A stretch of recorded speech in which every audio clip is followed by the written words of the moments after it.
fans, get your programs. It's time for big game coverage on KSAT 12. And thank you very much, Johnson faithful. Get your programs for the big game and our big game coverage between the Johnson Jaguars and the O'Connor Panthers at Comalander Stadium tonight. It's the final non-district matchup for both programs before they start district play next week. The Panthers looking to upset the third-ranked Jaguars per 12's Top 12. All right, let's get to those highlights. First quarter, Jags ball. Quarterback Ty Hawkins throws a nice pass high and deep to wide receiver King Johnson for a sweet 42-yard touchdown pass, and the Jags lead 7-0. He's certainly the king of the end zone. Later in the quarter, Ty Hawkins and King Johnson connect again, this time on a slant, 22-yard touchdown, and the Jags lead 14-0. That's a tough duo right there. And here come the Panthers. QB Ryder Dorn finds number 1 Dylan Tapia for a 21-yard touchdown. The Panthers trail 21-14 in the second quarter, and Johnson wins it 47-21, improving the 2-0. Here's Ty Hawkins. I think we feel really good. We're off to a really good start. We're rolling. Honestly, I think we're going to pick it up or keep going from here, stay where we're at, get a little bit better, and go into district strong. Confident, but we got to stay humble though. Worked the whole week for this. Tough week at practice, but on the next week. Number 1 Steele in 12's Top 12 was on the road at Lake Travis. Never an easy game, that's for sure. First quarter, Cavaliers ball. Quarterback Caden Leon on a designed run, and he's taking that baby the distance, a 39-yard touchdown run, and the home team goes on top 10-0, and Lake Travis beats Steele 20-10.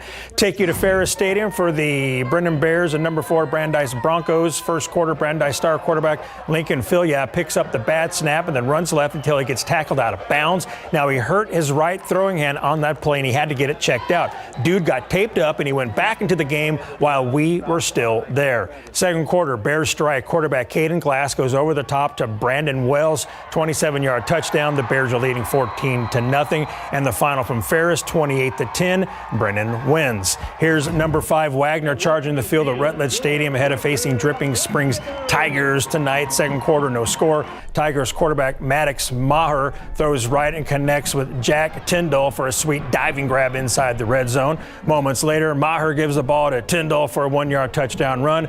It's 7-0 Tigers, and they get the dub 35-14. Mary? Judson lost a close game yet again to their rivals Johnson last week. This week, the Rockets eyeing a bounce-back game at a tough Austin Westlake. First quarter, Judson trailing 7-0. Westlake threatening, but there's a nice tackle by senior Jaden Haygood on 2nd and 6. Next play, Westlake wide open in the end zone to go up 14-0. It was all Westlake in this one. Waiting on a final. Oh, there it is, 47-0. Alamo Heights put up 41 points to start 2023 with a bang. Now the Mules pay a visit to Brackenridge. Patrick Arigawa moves to the outside, and he'll go all the way to the house. Later, DK Garza goes up the middle, untouched. The Mules just can't be stopped. They win 81-0. Both Harlandale and Edison trying to bounce back after week 1 losses. First quarter, Indians QB Jacob Saucedo throws a dart to Roger Dominguez. Dominguez blows through the defense with a couple of fake outs. He'll take it all the way to the Edison 28-yard line. Saucedo steps up in the pocket, looking for Dominguez again. There's a 15-yard TD pass to cap off the drive. Harlandale poured it on from there to win in a shutout fashion, 50-0.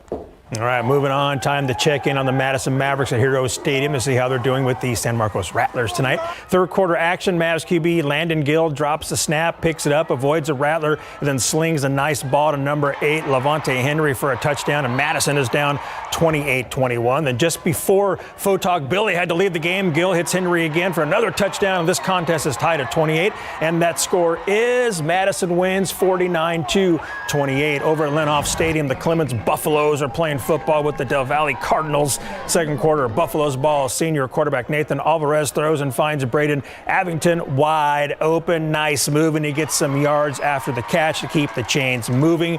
Later in the drive, Nathan hands off to Joshua Jackson for an 8-yard touchdown, and Clemens takes the lead 17-0, and Clemens wins this game 31-7. Right in our backyard, Central Catholic hosts Somerset at Benson 66 Stadium. We'll see if this ball game matches the energy of this rowdy student section. Opening kickoff, Central's J.J. Birch on the return. The kick is all you can ask for, but Birch, the junior, refuses to go down. Great start for the home team. Birch is eventually brought down near midfield. Somerset's defense goes to work from there, though, and holds Central to a field goal. Somerset would cross the goal line shortly thereafter with a nice TD run by sophomore Joe Torres. Somerset wins this one 21-16. Squaring off at Alamo Stadium, YMLA and Robstown.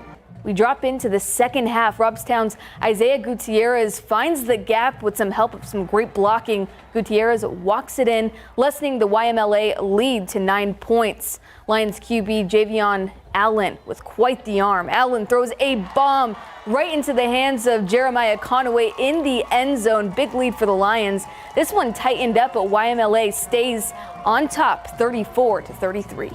After the break, we've got the BGC road trip and more scores. But before we go, let's listen to the sweet sounds of the Memorial High School Minutemen Band.